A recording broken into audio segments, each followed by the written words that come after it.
abençoe, irmão. Graça e paz, meus amados irmãos. Amém.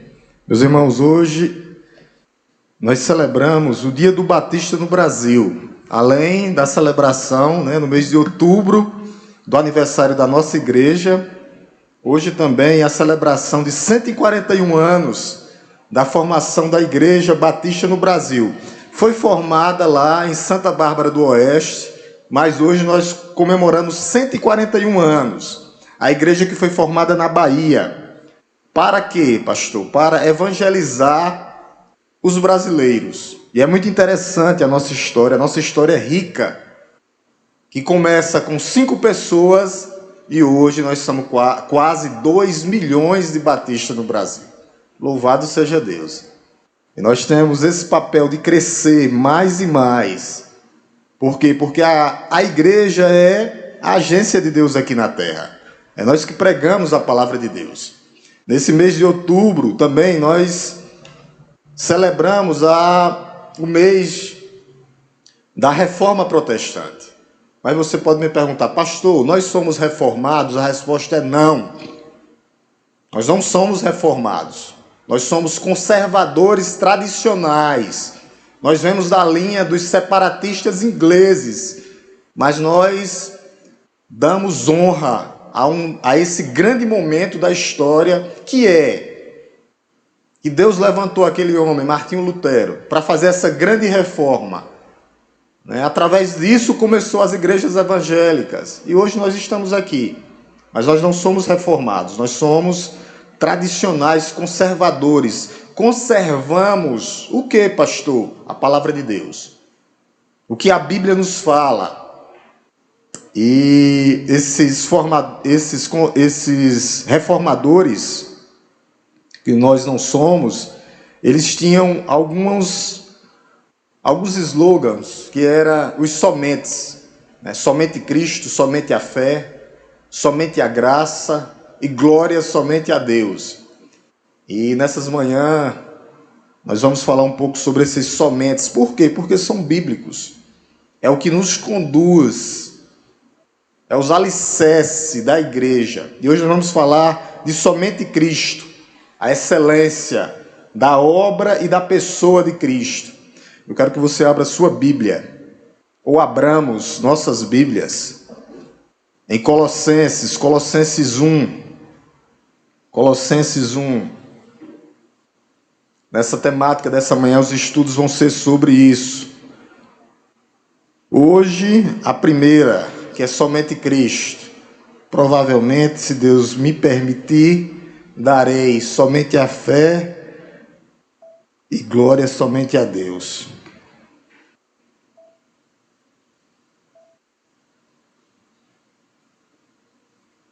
Colossenses 1, do 13 ao 23. Vamos dividir a leitura.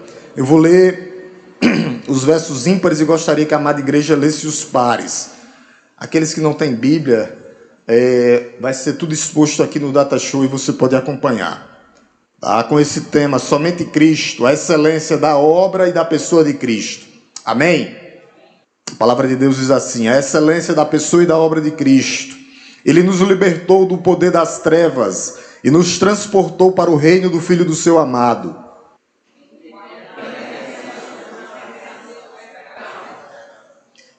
Ele é a imagem do Deus invisível, o primogênito de toda a criação.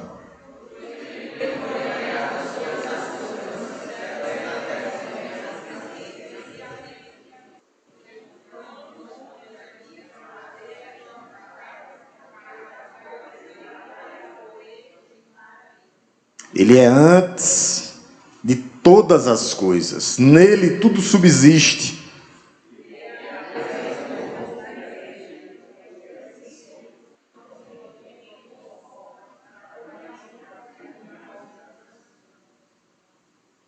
Porque Deus achou por bem que nele presidisse ou residisse toda a plenitude.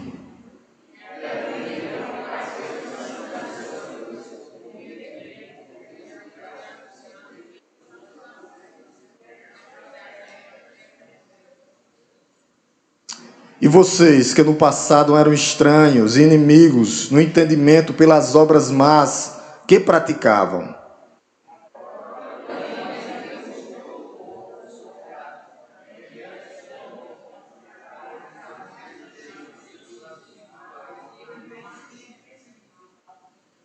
se é que vocês permanecem na fé, alicerçados e firmes, não deixando afastar da esperança do evangelho que vocês ouviram e que foi pregado a toda criatura debaixo do céu, a qual eu, Paulo, me tornei ministro. Amém?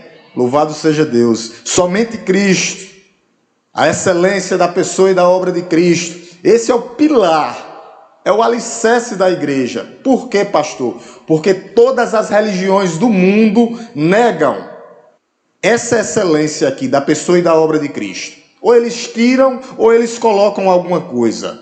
Sempre foi assim. Para os muçulmanos, Jesus é apenas um profeta. Apenas um profeta. Para a igreja romana, mais um entre os mediadores, entre Deus e o homem. Para os testemunhas de Jeová, ele é apenas o primeiro a ser criado. Aí aqui mata eles, né? Diz que ele criou todas as coisas.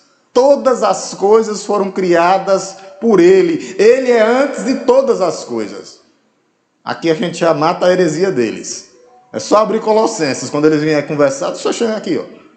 Colossenses já mata a heresia de muitas. E havia os gnósticos implantados dentro dessa igreja. Por isso que Paulo escreve essa igreja.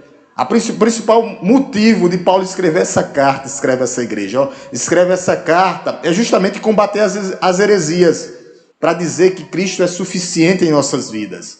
Eles adoravam, sabe o que? Anjos. Dizia que anjos eram o que? Mediadores.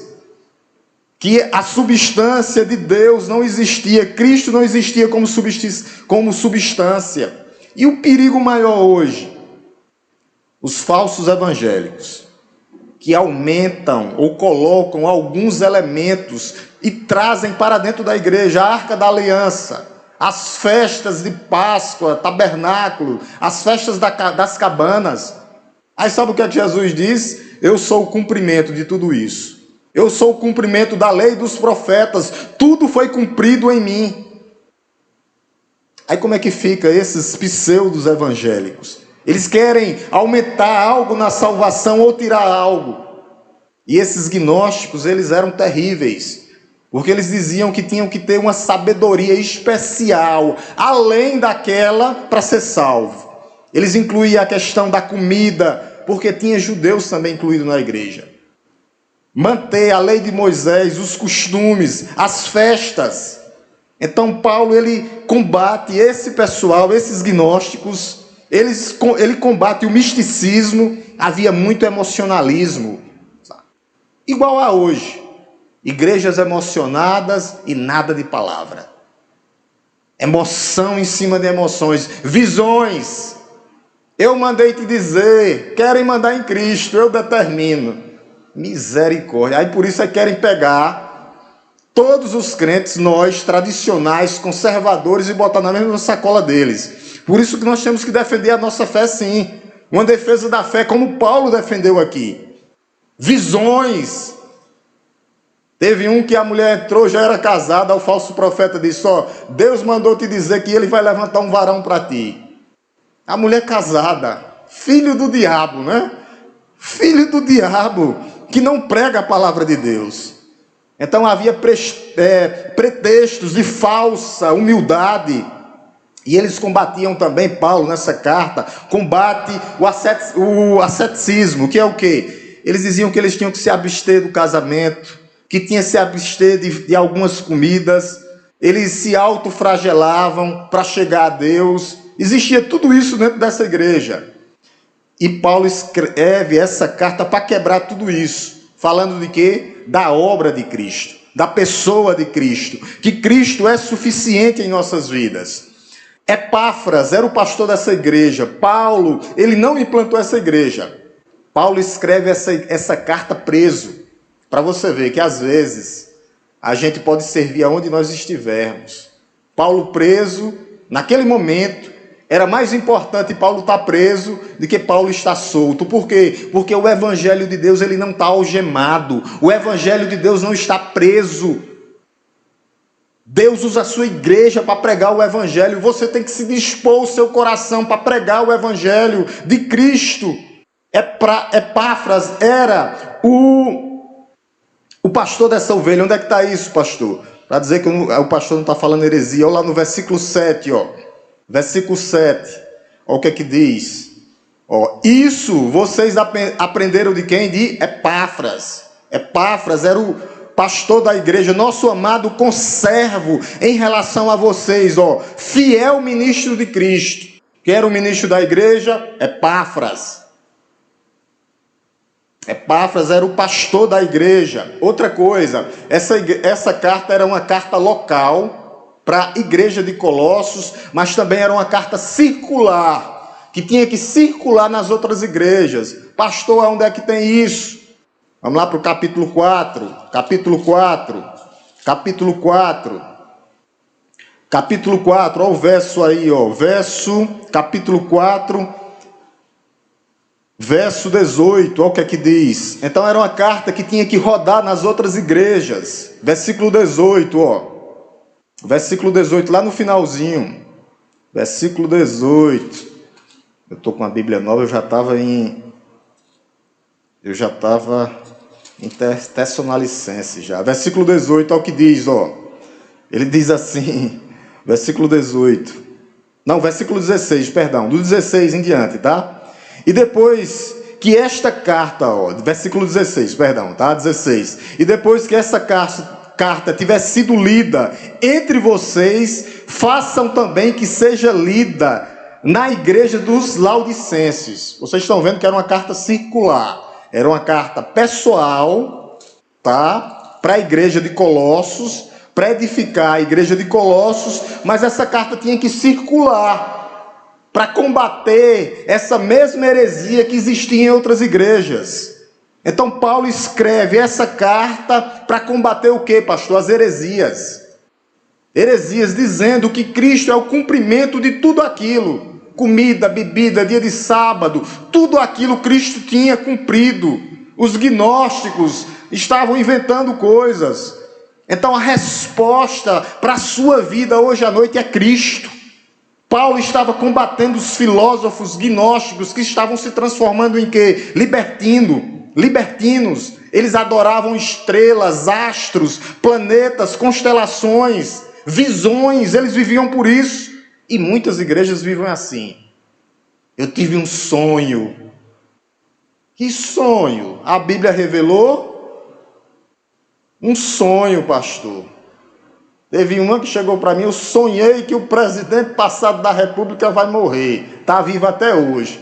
Mas foi real esse sonho. Já mudou de presidente, vai mudar de noite. Eu disse, minha irmã, vai ler a Bíblia. Não, mas foi um profeta e eu acredito. Eu disse, falso profeta. Tudo isso era sombra do perfeito que estava por vir. Visões tiveram, mas aquele tempo de visões atrás que Deus deu a José, não existe mais hoje. Por quê, pastor? Porque você tem a Bíblia. Abre a Bíblia e lê a Bíblia. É a palavra de Deus. Tudo isso, as festas, o dia de sábado foi cumprido em Cristo. Ele vai falar aqui nessa carta. Aqueles que querem ainda servir o sábado, vamos dar uma olhadinha. Eu vou ler, eu não vou passar por isso não, que é muito importante. Colossenses 2, 16 a 17. Tudo era sombra, Cristo é o cumprimento de tudo. Dia de sábado, as festas de tabernáculos, as festas dos pães sem fermento. Capítulo 2, versos 16 e 17. Ninguém pode julgar a gente, tá? O que é que ele diz? O 16. Porque ninguém julgue vocês por causa de comida e de bebida. Vocês lembram que Deus purificou todas as coisas? Purificou tudo, pode comer tudo. Abençoa em nome de Jesus a comida ali, tá? Abençoa a comida, para dentro. Que conversa é essa que não pode comer? Entendeu? Abençoa, porque ninguém julgue vocês por causa de comida e de bebida, ou dia de festa, ou lua nova, ou sábado. O sábado foi cumprido. Jesus é Senhor do sábado. Ele vai dizer, versículo 17, porque tudo isso tem sido sombra das coisas que haviam de vir, porém o corpo é de Cristo. Jesus no Antigo Testamento, ele vinha caminhando, era sombra. Jesus chegou, cumpriu tudo isso. Somente Cristo hoje. Cristo é suficiente para você, não precisa colocar nada, ter visão, nada não, só Cristo. Cristo é suficiente para você. E o apóstolo Paulo vai mostrar isso. Nos primeiros versículos aqui, ele vai mostrar 3 fatos. Nessa perícopezinha que nós lemos aqui. É muito rica, tem muita informação. Ele vai mostrar que Cristo é Salvador, que Cristo é Senhor da criação e que Cristo é o cabeça da igreja. É Ele que direciona a vida da igreja. É Ele que direciona as nossas vidas. Cristo, somente Cristo. Por isso a igreja hoje continua pregando somente Cristo. Cristo é suficiente para você.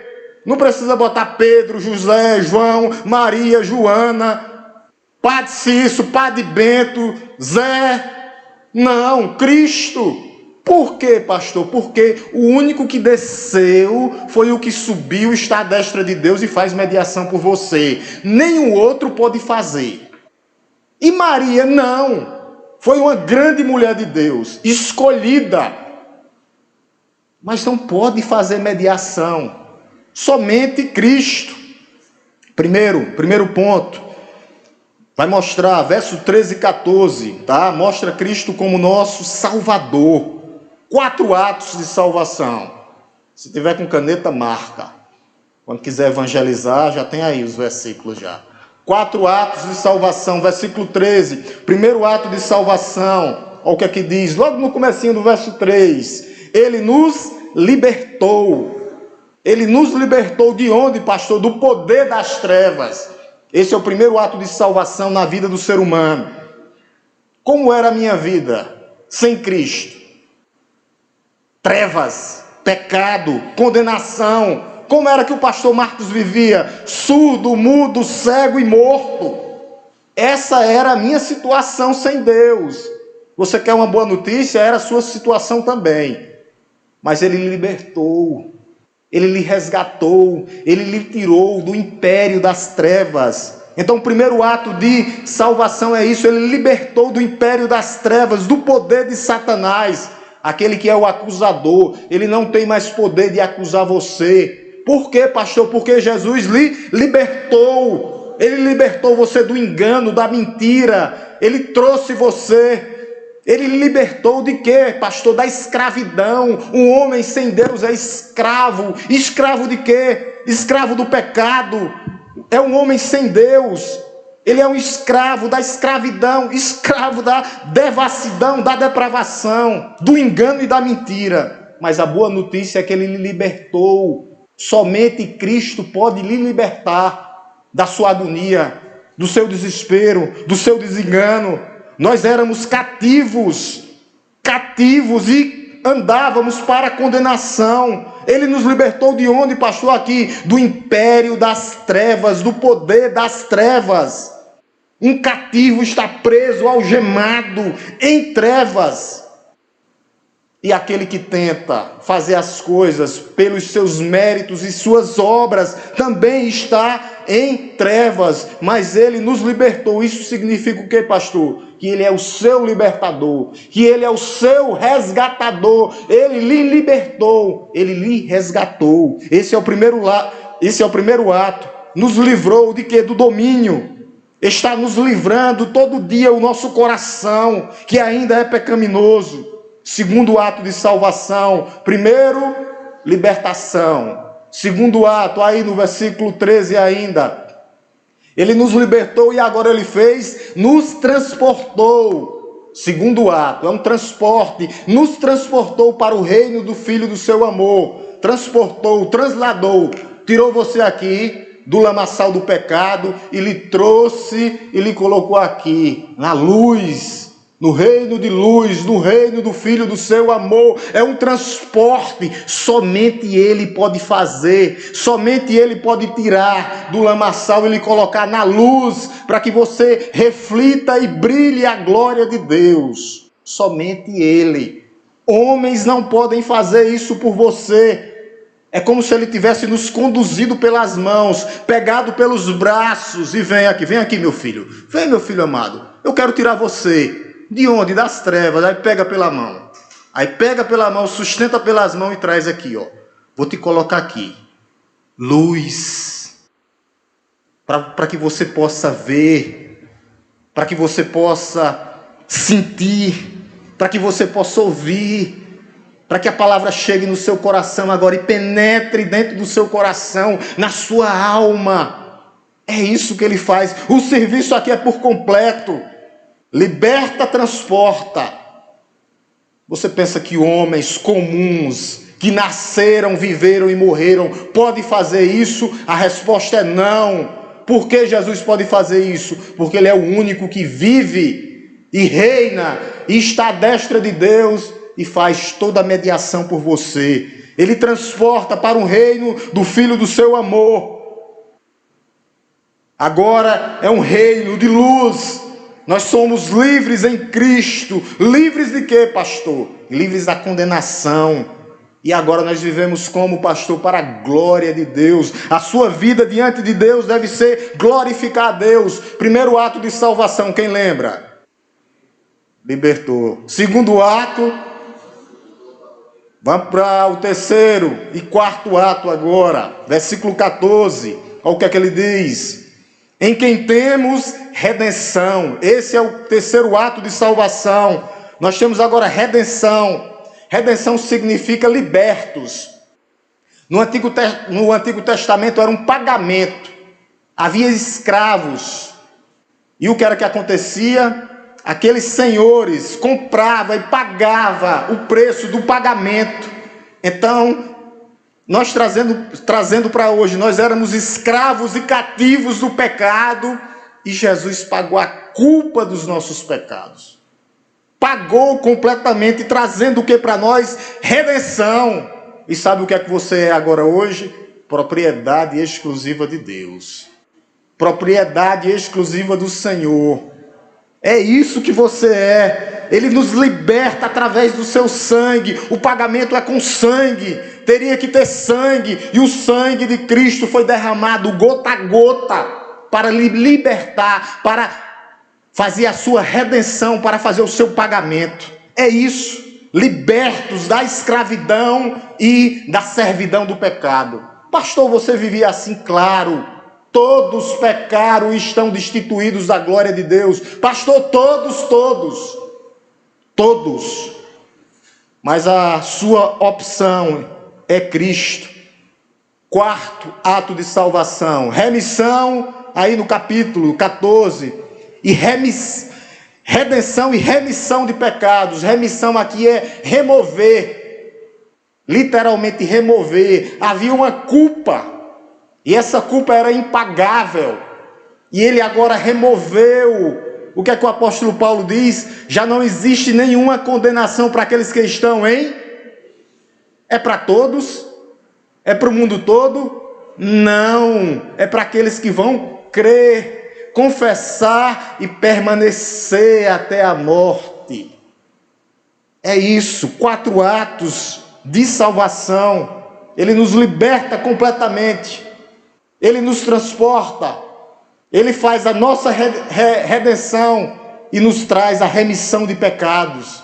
E agora ninguém pode nos acusar. Lembra que Ele lança os nossos pecados no mar do esquecimento? O teu irmão ou o mundo não pode ir lá pescar os teus pecados não, porque está lá no mar do esquecimento. E tem uma plaquinha lá, com o anjo de Deus, é proibido ir pescar os pecados do irmão. Porque está no mar do esquecimento. Deus já lhe lavou completamente. O que é que eu tenho que fazer agora, pastor? Viver uma vida de santidade, lutar contra o pecado. A maior prova que tu vais para o céu é se tu está brigando contra você mesmo. Tu está brigando contra... Há uma luta pessoal dentro de ti, contra o pecado. A maior prova que você vai para o céu é essa. Se não há, meu irmão, comece a lutar contra as tuas paixões, contra os teus desejos, porque isso te afasta de Deus. Por que somente Cristo? Porque Ele é Senhor da obra da criação. Versículo do 15 a 17. Ele é Senhor da criação. Aqui cai por terra a maioria das religiões com essa carta aqui. É uma das cartas mais cristocêntricas que tem. Eu acho que há mais. Porque aqui é uma defesa pessoal, dizendo que Cristo é Deus. Ele é Senhor, o senhorio de Cristo. Então nós vamos falar de Cristo do 15 ao 17 como Senhor da criação. Olha o que é que ele diz no verso 15. Para começar, Ele é a imagem do Deus invisível, o primogênito de toda a criação. Ele é o primogênito não porque Ele foi o primeiro a ser criado, mas é porque Ele é pré-existente, autoexistente, coigual e coeterno com Deus. O primogênito, Ele criou todas as coisas. Isso significa a pré-existência de Deus, a eternidade de Cristo, a excelência, a superioridade de Cristo sobre a sua criação. Por que Ele não é o primeiro a ser criado? Olha o que é que diz no versículo 16. Aí o que é que as seitas pega? Pega só o versículo 15. Aí se pegar o versículo 16, aí mata elas, as seitas. Olha o que é que ele diz. Verso 16. Pois nele, através dele, foram criadas todas as coisas. Todas as coisas foram criadas por Jesus, nos céus e sobre a terra, as visíveis e as invisíveis, sejam tronos, sejam soberanias, quer principados, querem potestades. Jesus é o autor da criação. Lembram-se de João 1, né? No princípio era o verbo, a palavra estava com Deus e a palavra era Deus. Jesus é Deus. Na formação do mundo, quando Deus diz haja luz, era Jesus. Quando Deus diz haja firmamento, Jesus estava lá. Haja os luzeiros, haja a terra, haja o mar. Quando Ele traz o homem à vida, Jesus é Senhor da criação. Ele criou tudo, Ele criou o mundo angelical, as constelações. Tudo existe por meio dEle e para Ele. A natureza, no Salmo 119, vai dizer que proclama a glória de Deus. Tudo foi criado para Ele. Os ventos e as tempestades lhe obedecem. Lembra quando Ele acalmou as tempestades? Tudo foi criado por meio dEle. Ele tem poder sobre a morte. Ele ressuscitou Lázaro. Ele nos ressuscitou um dia porque nós estávamos mortos também e nos trouxe a vida. Pastor, como era que eu estava morto? Morto. Um homem sem Cristo está morto. Igual Ele trouxe Lázaro, trouxe Talita Cume, trouxe a filha de Naim, da cidade de Naim, a viúva da cidade de Naim. Ele tem poder não somente sobre as enfermidades, curou coxos andaram, mudos falaram, cegos viram. Ele tem poder sobre as enfermidades, Ele tem poder sobre a morte, Ele tem poder sobre a natureza, porque Ele é Deus. Deus, e nós vivemos para a glória de Deus. Por isso que o apóstolo Paulo diz, quer comamos, quer bebamos, façamos tudo para a glória de Deus. No verso 17 ele diz que Ele é antes de todas as coisas, antes, porque Ele é autoexistente. Versículo 17, Ele é antes de todas as coisas, nele tudo, simplesmente tudo subsiste. Ele é antes de todas as coisas, porque Ele é a origem de todas as coisas, Ele criou todas as coisas, e vai dizer que tudo subsiste através dEle. O que é isso, pastor? Porque eu não entendo essa palavra. Ele é o sustentador de todas as coisas. Ele sustenta a sua vida, sua casa, seu lar.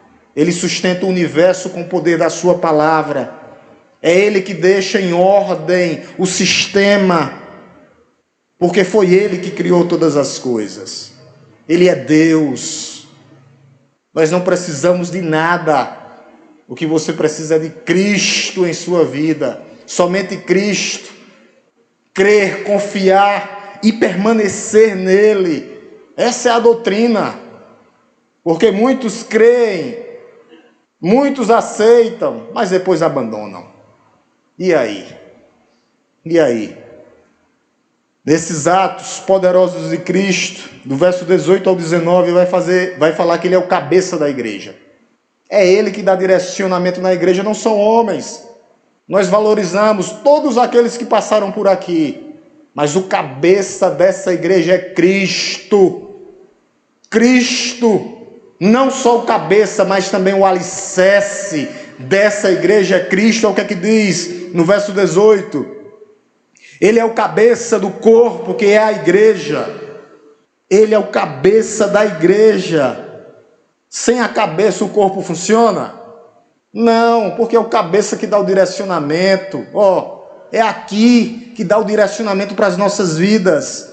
Ele é a pedra angular, a pedra de esquina, a pedra de sustentação da sua igreja. Vai dizer que ele é a primazia entre os mortos. Por quê? Porque ele inaugurou a ressurreição. Ele já está no céu e um dia nós estaremos com ele. Cristo é o centro da nossa história, é o centro das nossas vidas, é o centro do que fazemos. Nós vivemos por ele e para ele. Ele é completo em nossas vidas. Nós não precisamos de mais coisas, não. O que é que você precisa, meu amado, de Cristo? No versículo 19 vai dizer que ele é a plenitude de todas as coisas. Versículo 19. Porque Deus achou por bem que nele residisse toda a plenitude está nele. Ele é pleno, completo, ele completa todos os espaços com seus atributos. Não há espaço que ele não complete em sua vida. O problema é que às vezes nós estamos tirando Cristo do centro. Cristo do centro. Ele é o centro com seus atributos de imensidão, infinitude, eternidade, imutabilidade. Ele não muda. Ele é pleno, completo e veio na plenitude dos tempos. Ele é Deus. Ele cuida da sua igreja. E ele fecha, o autor, dizendo que ele traz a reconciliação entre o homem e Deus. Por isso ele é Deus. Nós vemos os atos de salvação. Nós vemos Jesus como cabeça da igreja. E agora vamos ver ele como o reconciliador, aquele que traz o povo através do seu sangue e junta novamente aqueles que estavam separados. Deus sempre dando uma oportunidade ao homem. Deus sempre dando uma oportunidade ao homem. Versículo 20, reconciliação, olha o que é que diz. E que, havendo feito a paz pelo seu sangue, na sua cruz, por meio dele, reconciliasse consigo mesmo todas as coisas, quer sobre a terra, quer nos céus. É ele que faz essa reconciliação. Por quê, pastor? Porque o homem sem Deus é inimigo de Cristo. É inimigo de Deus, ele está afastado. Jesus, ele reconcilia, ele traz o homem novamente e reconcilia e une o homem a Deus. É isso que significa. Afastado, Deus une novamente o homem a Deus. Ele reconcilia, ele junta novamente aquilo que estava distanciado. Através de quê, pastor? Olha o que é que diz no versículo 19. Reconciliou consigo, ele diz, pelo seu sangue na sua cruz, através da cruz, através da sua morte. Jesus foi levado a Cristo por amor a você. A cruz de Cristo. Ele foi levado à cruz por amor a você. Ele foi à cruz. E agora você tem paz. Paz não é a ausência de conflitos, não. Teremos conflitos, tribulações. Mas agora você já está unido a Cristo. Ele vai trabalhar em cada problema das suas vidas. No tempo dele, não é no meu tempo que as coisas se resolvem, não. Não é do dia para a noite, não. Ele nos reconcilia para que nós possamos permanecer, perseverar nesse Cristo, olhando para Cristo, para que ele possa, ele já uniu. Ele enviou seu Filho. Ele nos tirou da miséria, da morte, e agora ele nos trouxe paz.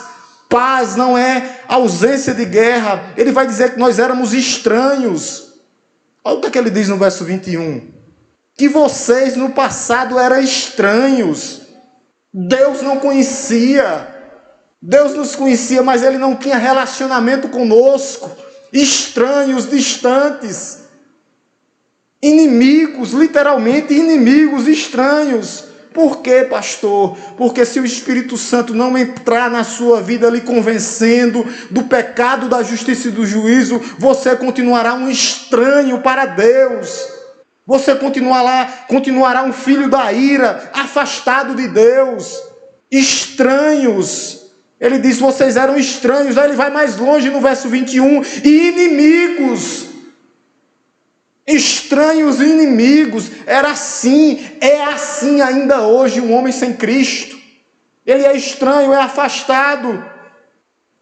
Não, mas ele é inimigo de Deus. E ele fecha no versículo 22 dizendo, agora, hoje, naquele dia que você foi reconciliado, que você teve uma experiência pessoal, hoje, porém ele nos reconciliou no seu corpo, da sua carne, mediante a sua morte, para nos apresentarmos diante dele, santos, inculpáveis e irrepreensíveis. É isso que ele quer. Ele nos reconciliou, ele está nos reconciliando, ele já nos reconciliou no dia que nós tomamos uma decisão, no corpo da sua carne. O que quer dizer isso? Na sua morte, na cruz do Calvário. Agora ele quer o quê? Que a igreja dele seja uma igreja santa.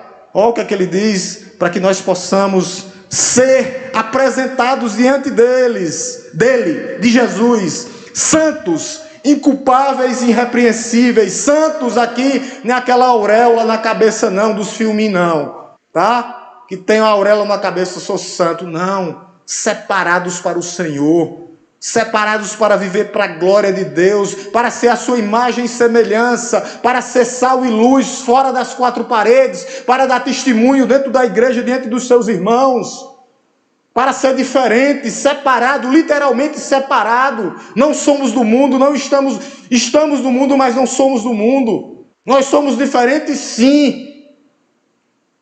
Deixem eles achar ruim. Nós não nos moldamos à cultura e ao que eles fazem, não. Nós somos separados para Cristo e para viver para a sua glória. E ele diz, inculpáveis, sem mancha. Nós estamos sendo limpos aqui. É uma caminhada ainda. Para que quando nós chegamos lá, nós chegaremos na perfeição. Só lá. Aqui ainda há uma luta contra essa carne, contra tudo isso. E também chegaremos lá irrepreensíveis, sem acusação. Ninguém pode acusar você, porque Cristo já lhe lavou por completo. O sangue dele é completo para lhe lavar, para lhe purificar. E ele termina no versículo 23. É praticamente uma aplicação aqui. Olha o que ele diz. Isso serve para a igreja. A soberania de Deus não anula a responsabilidade do homem. Olha o que é que ele começa, eu gosto disso aí. Toda vida eu marco na minha Bíblia, eu já marquei aqui já. Se é que vocês, igreja, se é que vocês permanecem na fé, estamos alicerçados verdadeiramente na fé, em Cristo, salvos, sim, mas temos que perseverar até a morte. Se é que vocês permanecem na fé, vocês permanecem alicerçados, olha o que ele diz, alicerçados e firmes. Aí ele vai mais longe, não deixando afastar a esperança do Evangelho, não. Nós não podemos deixar e nem nos afastar dessa esperança que nos leva para o céu. Por que é que você está dizendo tudo isso, pastor? Porque durante esses 10 anos já vi vários passando por aqui. Vários. Eu já fui atrás de vários com o pastor Hélio. Os emocionais. E chegavam aqui chorando no púlpito. Quando era na terça-feira eu ia lá com o pastor Hélio. Nem abriram a porta. Se é que vocês permanecem firmes, alicerçados, não deixando se afastar da esperança do Evangelho. Aí ele vai mais longe, que vocês já ouviram, e que foi pregado na igreja de vocês, na primeira igreja batista em Araripina. Por isso, a perseverança do santo é fundamental para a salvação. Nunca anulou a responsabilidade do homem. É alguns que dizem, os eleitos sim. O que é que o eleito faz? Persevera até a morte.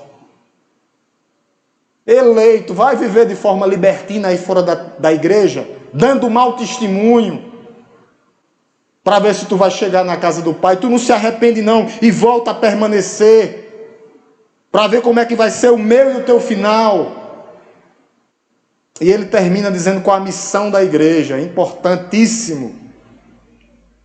Aí ele diz no finalzinho, vocês ouviram, no final do verso 23, e que foi pregado a toda criatura debaixo do céu e da terra. Eu, Paulo, me tornei ministro. Nós somos ministros. Nós somos missionários. Todo cristão é um missionário. Ele pode não ter o dom de evangelismo, mas ele é um missionário, ele tem que pregar a palavra de Cristo. O papel da igreja é esse. Se a igreja não estiver pregando, ela não está cumprindo a sua missão aqui na terra. A igreja tem que pregar. Cristo vive, Cristo que liberta, Cristo que transporta, Cristo que traz redenção e remissão de pecados. Essa é a pregação da igreja. Eu termino com algumas aplicações, para que nós possamos pensar. Cristo é o centro das nossas vidas. Ele está sendo o centro verdadeiramente das nossas vidas.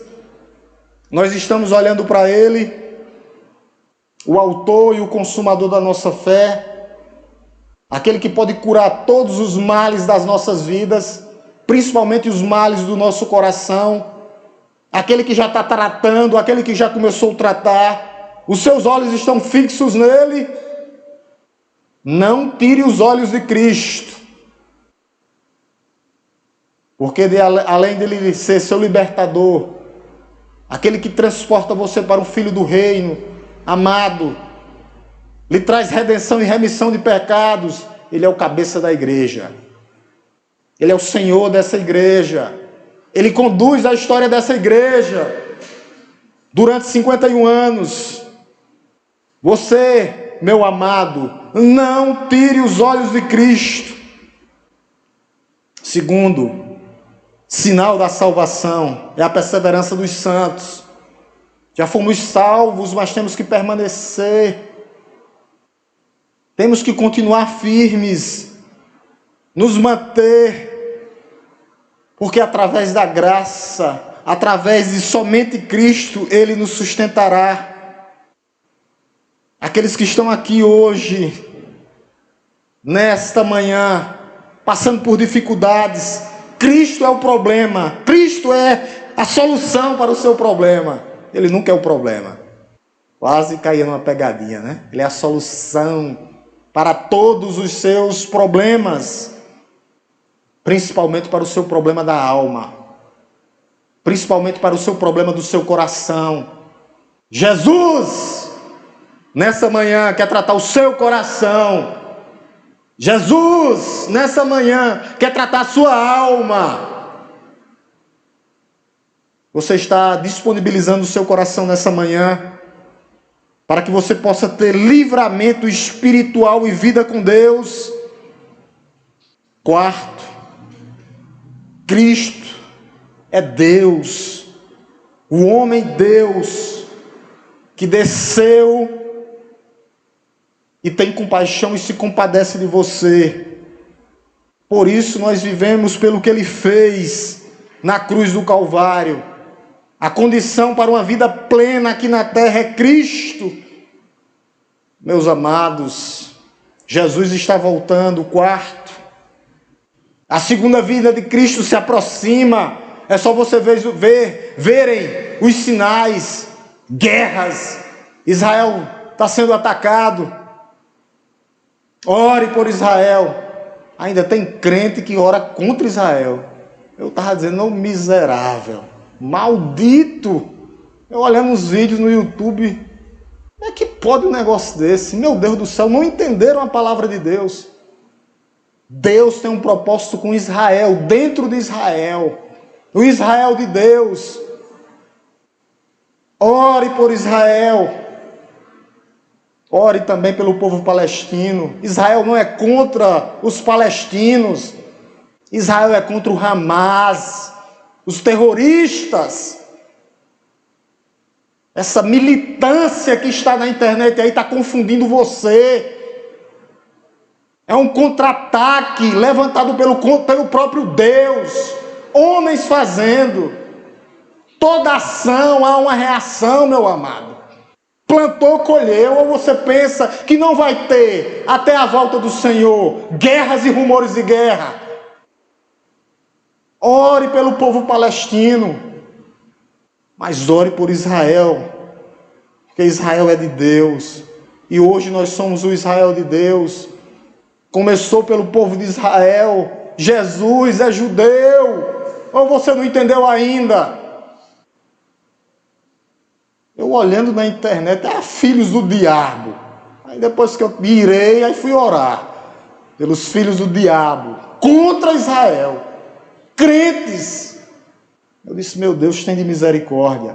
Deus está voltando, Jesus Cristo está voltando.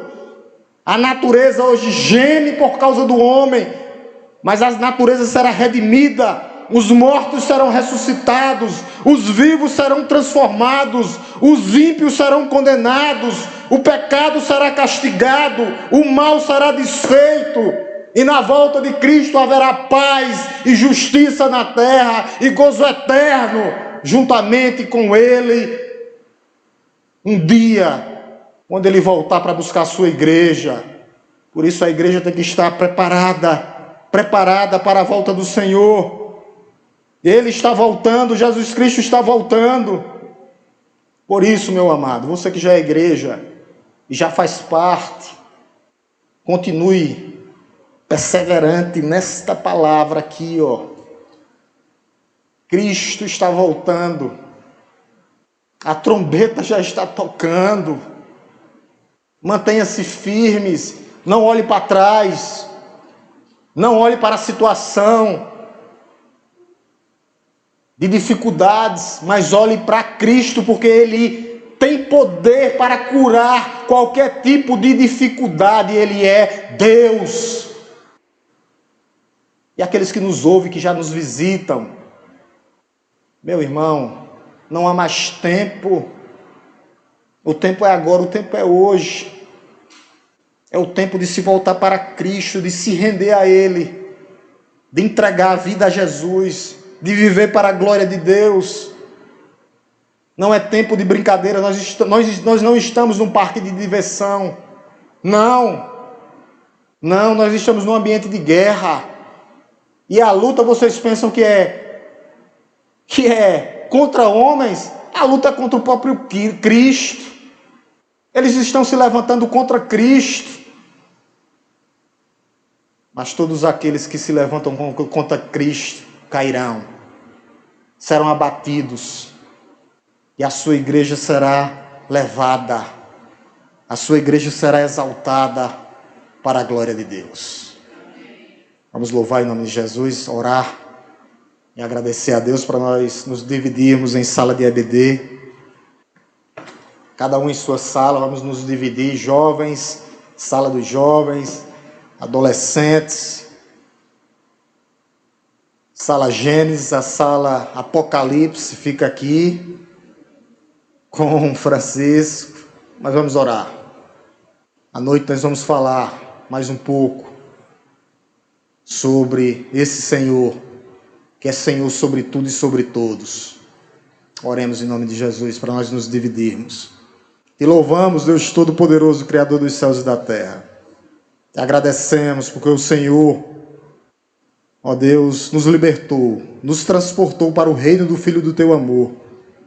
Nos trouxe, ó Deus, para a Tua casa, ó Deus, para estarmos na Tua presença. não só hoje, mas até a consumação dos séculos. Em Ti, ó Cristo, somente em Ti, nós temos redenção e remissão de pecados. O Senhor é o cabeça da igreja, como foi lido aqui, e o Senhor nos reconciliou consigo mesmo. Obrigado, Senhor. Ó Deus, pelos 140 anos dos batistas aqui no Brasil. Como igreja, ó Deus, a primeira igreja lá em Salvador. Começamos com 5. Hoje somos quase 2 bilhões de batistas. E cresceremos mais ainda. Cresceremos, ó Deus, para glorificar o Teu nome. Cresceremos em graça, sabedoria e conhecimento diante de Ti, ó Deus. E diante dessa sociedade araripinense. Para que nós possamos ser sal e luz. Resplandecer a beleza da Tua santidade.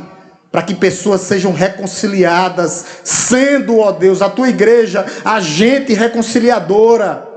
Para que pessoas sejam salvas. Usa a Tua igreja, ó Deus, para que a Tua igreja possa pregar o verdadeiro evangelho genuíno e simples. É simples, ó Senhor. Nós só precisamos falar que Deus amou o mundo de tal maneira, que deu Seu Filho unigênito, para que todo aquele que nele crê não morra, não pereça, mas tenha vida eterna, a eternidade somente através do Senhor. Capacita a Tua igreja para ser uma igreja avivada, cheia do Espírito Santo de Deus, salva, satisfeita e servindo o Senhor, glorificando o Teu nome com as nossas vidas e os nossos bens, verdadeiramente.